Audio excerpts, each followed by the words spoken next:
سلام دوستان، وقتتون بخیر. امروز میخوایم با یک مسئله بسیار مهم، ارزش‌گذاری کالا در سایت epl.ir صحبت بکنیم. ارزش‌گذاری کالای جمهوری اسلامی ایران. برای واردات کالا شما نیاز دارید که ارزش کالاها و تعرفه‌های ورودیشون رو بدونید قبل از واردات اون کالا. برای این کار ابتدا به سایت epl.ir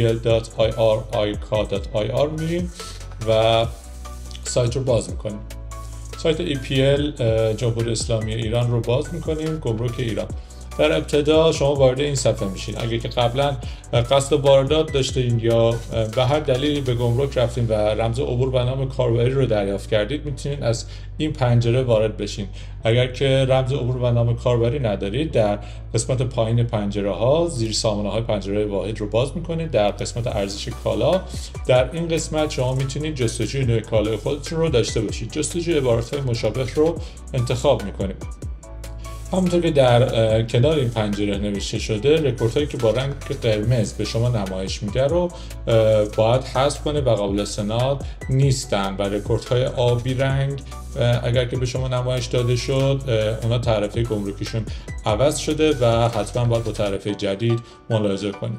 رکوردهای مشکی رنگ رکوردهایی هستند که کاملا قابل استنادن و هیچ تغییری نداشتن. خب ما اینجا به طور مثال کلمه کفش رو میخوایم سرچ بکنیم و تعرفه‌های گمرکی کفش ها رو درگیریم. خب کفش رو انتخاب میکنیم و کد امنیتی سایت رو وارد میکنیم. بعد از انتخاب جستجو شما وارد این صفحه میشید. خب جستجوها تماما اومد و کفش هایی که ما میتونیم داشته باشیم، تعرفه، شناسه کالا، شهر کالا، ارزش گمرکی و سایر مشخصات رو ما در اینجا داریم. همونطور که ملاحظه میکنید در این قسمت اطلاعات با رنگ آبی رنگ نوشته شده و مشاهده تاریخچه رو اگر که بزنیم، در این قسمت ارزش گمرکی کالا به قیمت جدید $18، اما در قدیم به $15 آمریکا بوده.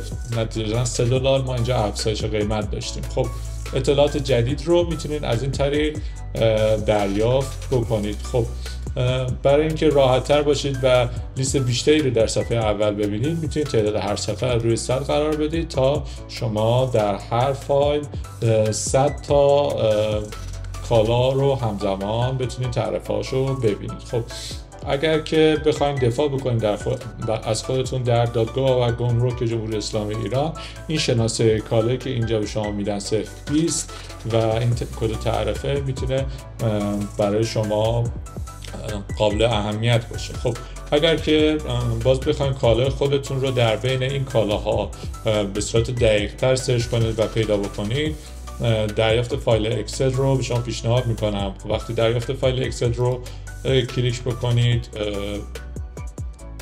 فایلی برای شما دانلود میشه و شما میتونید با باز کردن این صفحه تمام کالاهای خودتون رو در اینجا که مربوط به کفش هست رو ببینید. خب مسلما در اینجا به راحتی میتونید سرچ داشته باشید و کفشایی که مد نظرتون هست رو ببینید. خب اگر که کد و رمز عبور کاربری رو داشته باشید و قبلا این رمز عبور رو داشته باشید، کافیه که رمز عبور خودتون رو وارد کنید و وارد صفحه زیر میشید. اینجا گزینه کاربر رو انتخاب میکنیم و یا از این قسمت جستجوی TSC رو تایپ میکنیم و مستقیم وارد پنجره میشیم.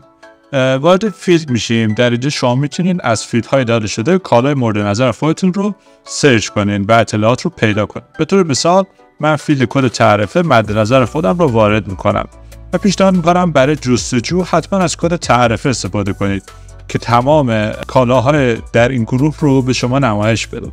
خب بعد از زدن کلید جستجو، اطلاعات به صورت دقیق به نمایش میاد و شما میتونید کالا یا تعرفه دقیق خودتون رو ببینید.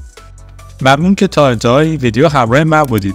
اگه این آموزش براتون مفید بود، حتما دکمه لایک رو بذارید و نظرتون رو با من در قسمت کامنت ها به اشتراک بذارید. با سابسکرایب کردن کانال و زدن زنگوله میتونید همیشه اولین نفری باشید که از ویدیوهای جدید من باخبر میشید. پس حتما سابسکرایب کنید تا آموزش‌های بیشتری رو با هم دنبال کنیم. تا ویدیوی بعدی موفق و پیروز باشید.